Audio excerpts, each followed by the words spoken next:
آج قاضی صاحب بہت ایک دم سرنڈر ہو جاتے ہیں نا قانونوں کے سامنے، اور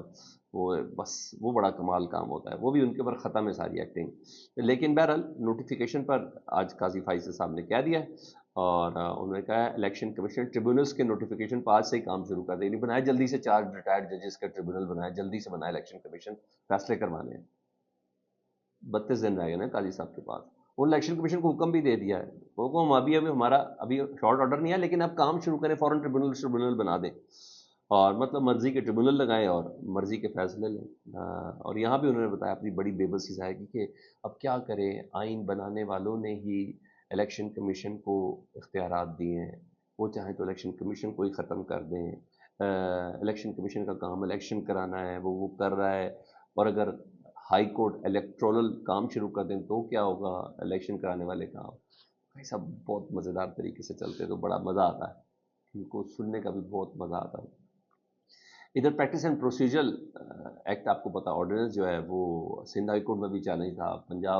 لاہور ہائی کورٹ میں بھی چیلنج تھا، تو لاہور ہائی کورٹ کی تو جسٹس عالیہ نیلم صاحبہ چیف جسٹس ہیں، وہ تو ان کی طبیعت ناساز تھی، وہ تو آ جائی نہیں، تو سماعت وہ ملتوی ہوئی، لیکن سندھ ہائی کورٹ میں سماعت ہوئی اور فیصلہ محفوظ کر لیا کہ ہاں یہ ضرور کہا گیا سندھ ہائی کورٹ کے جج نے، انہوں نے کہا کہ جب ایک ایکٹ ایک آرڈیننس کے اوپر عمل درآمد بھی ہو گیا سپریم کورٹ میں، تو کیا اس کو روکا جا سکتا ہے، بس یہ انہوں نے ضرور بات ضرور کی تھی۔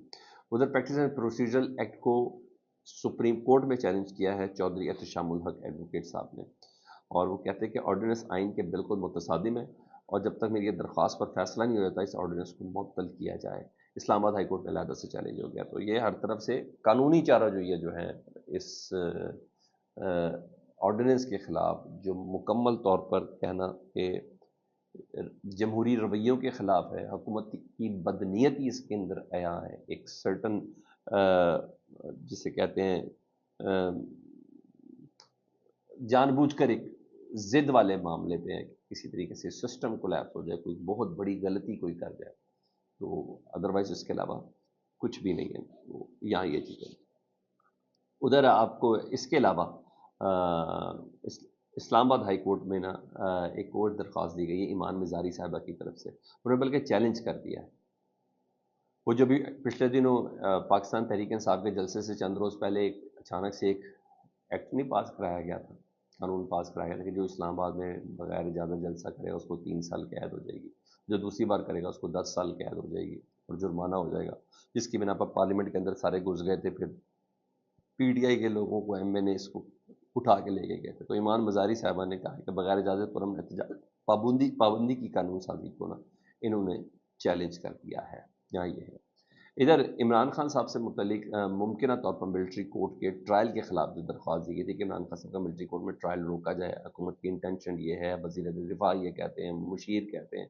اور آئی ایس پی آر کی پریس کانفرنسز کا بھی امپیکٹ یہی ہے کہ عمران خان صاحب کو ان کی ملٹری کورٹ سے ٹرائل کیا جائے گا، تو عدالت نے پچھلی سماعت میں جواب مانگا تھا، وہ جواب آج وفاق نے جمع کرایا، حکومت نے جمع کرایا، انہیں کہ عمران خان صاحب کا ابھی فی الحال ملٹری ٹرائل کا کسی قسم کا کوئی فیصلہ نہیں ہوا، اگر فیصلہ ہوا تو رول 549 کے تحت ہوگا اور مکمل پروسیجر کو فالو کیا جائے گا، مجسٹریٹ سے درخواست کی جائے گی اور اس کے دوران ہی ہوگا، اور چیلنج کرنے کا پورا حق ہوگا، مجسٹریٹ نے اگر اجازت دے دی تو پھر اسلام آباد ہائی کورٹ، پھر سپریم کورٹ، ان تمام میں چیلنج کرنے کا موقع ملے گا، یعنی قانونی مزاحمت کا موقع دیا جائے گا، آج حکومت کی طرف سے یہ موقف آیا ہے۔ ادھر مریم نواز صاحبہ اور گورنر پنجاب جو ہیں، وزیر اعلیٰ گورنر پنجاب میں، ان میں ٹھن گئی ہے جی، اور ایک چھوٹی سی ہسٹری ہے وہ میں آپ کو بتا دیتا ہوں، وہ آڈیو شاڈیو بھی آئی تھی کہ میں کیسے کروں، جس نے میرے باپ کو لٹانے کی بات کی ہو، پیٹ پاڑنے کی بات کی ہو، نواز شریف صاحب کی کرپشن کی بات کی ہو مریم صاحبہ کے اندر، تو وہ تو ہے بیٹی کا باپ کے حوالے سے تو ڈیفینیٹلی وہ ریزرویشن بنتی بھی ہے،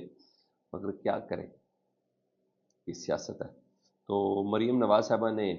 آپ کو پتہ ہے سب سے پہلے پاکستان پیپلز پارٹی کو مینار پاکستان میں جلسے کی اجازت نہیں دی تھی، تو سالگرہ وغیرہ تھی میرے خیال آصف زرداری صاحب کی، اس سے پہلے ایک بار، اور سالگرہ والی بات کر دوسری بار زرداری صاحب لاہور میں آئے تو مریم نواز صاحبہ ان کو ریسیو کرنے کے لیے بھی نہیں گئی تھی،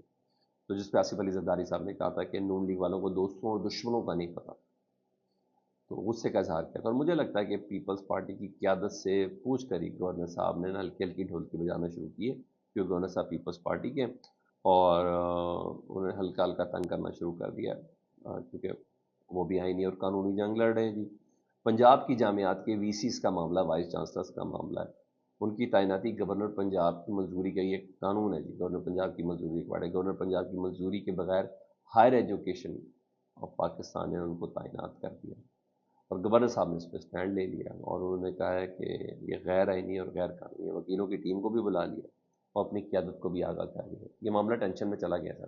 سیریس نوٹ پہ ٹینشن میں چلا گیا۔ فیڈ بیک سے متعلق ضرور آگاہ کریں، اپنا بہت خیال رکھیں۔ اللہم صلی علی محمد وعلی محمد۔